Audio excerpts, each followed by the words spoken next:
Welcome back to the next part of the show, and now we will kick off the exercise number 3 on page number 40. Look at the reading tip. Then read the questions from 1 to 10 below. Finally, read the text. And the paragraphs from A to D, then match them to the questions. Okay, so what we will do right now.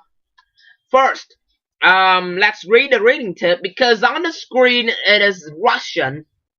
It is in Russia. So please use your book. It is English, okay? Russia. Reading tip: for multiple matching tasks, look quickly through the text and to get the general idea of what they are about. Then read the questions you will have to then match with them. Finally, read each text carefully and then try to match the questions with them as you go.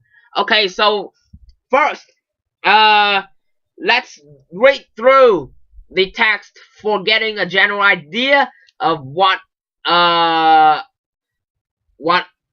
these paragraphs mean and the general topics. Okay, so first, let's just go with the story A, maybe story A, because it has 2 paragraphs inside.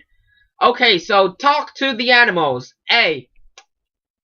Dolphins communicate like humans by calling each other by name.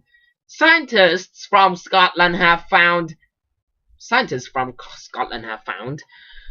the mammals are able to recognize themselves and are the members of the same species as individuals with separate identities using whistles. Dr. Vincent Janik of St. Andrews University said they conducted the research on wild dolphins. We captured wild dolphins using nets when they came near the shore. Then we recorded their whistles before synchronizing them on the computer.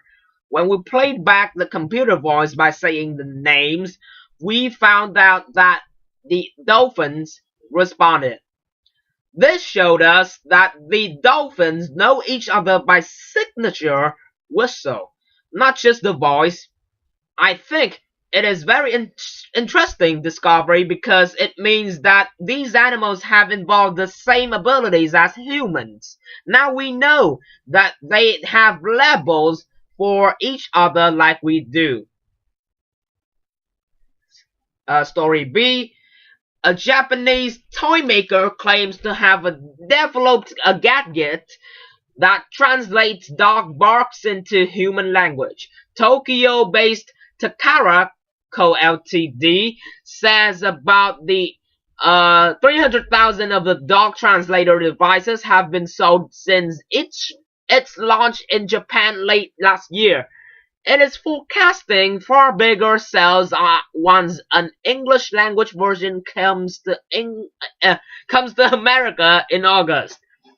The United States is home to about 67 million dogs, more than 6 times the number in Japan.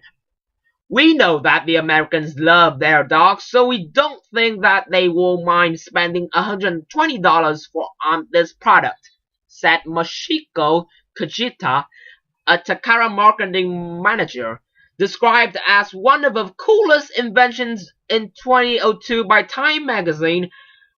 Bolingual consists of 3-inch long wireless microphone that attaches to a dog collar and then transmits the sound to a palm-sized console that is linked to a database.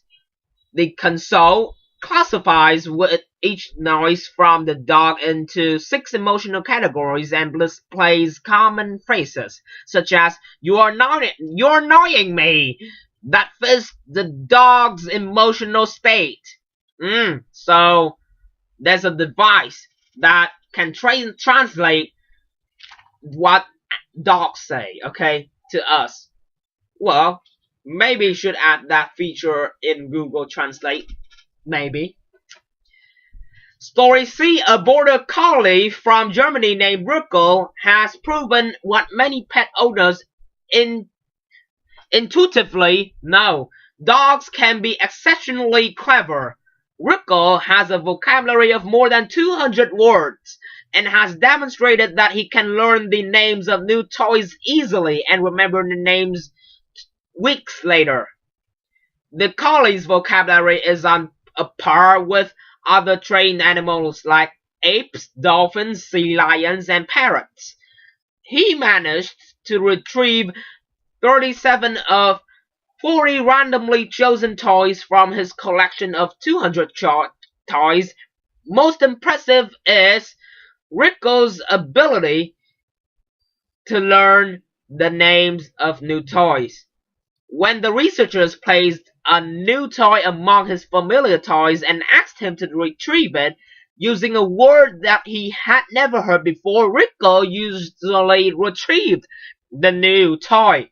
Later, after not seeing the new toy for a month, he successfully retrieved it half the time. Border collies are famous for their intelligence, traditionally used at herding toys. Collies need plenty of intellectual activity and exercise. Rückel's owner started training him to learn the names of toys when he was ill, at 10 months old, and could not leave the house. He is now a healthy 9-year-old. Because this book was printed 10 years ago, was first published in 2008, so maybe right now 19, a dog, 19-year-old dog. Story D. A parrot owner was alerted to his girlfriend's misdeeds when his talkative pet let the cat out of the bag by squawking, "I love you, Gary." Susie Collins had been secretly meeting a colleague from work called Gary for 4 months in the flat in Leeds, which she shared about her boyfriend, Chris Taylor. Mr. Taylor apparently became suspicious after his parrot, Ziggy, croaked, "Here, Gary," when Mrs. Collins answered the mobile phone. The parrot also made kissing sounds whenever the name Gary was said on TV. Mr. Taylor, 30, a computer programmer, confronted the woman that he had lived with her for a year, who admitted the truth about Gary and moved out. Mr. Taylor also gave up his 8-year-old African grey parrot after the bird continued to call out Gary's name.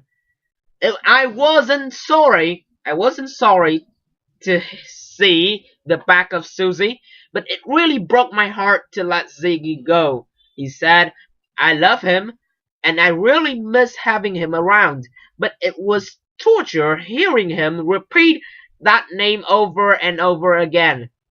Ziggy has now found a new home, thanks to a local parrot dealer. Oh, so this paragraph says about the story. The story is straight about the main idea about the pets that we are keeping may disturb us a lot, especially when they are parrots. What we say, they repeat it back, and sometimes it may drive you crazily. Okay, might drive you crazy.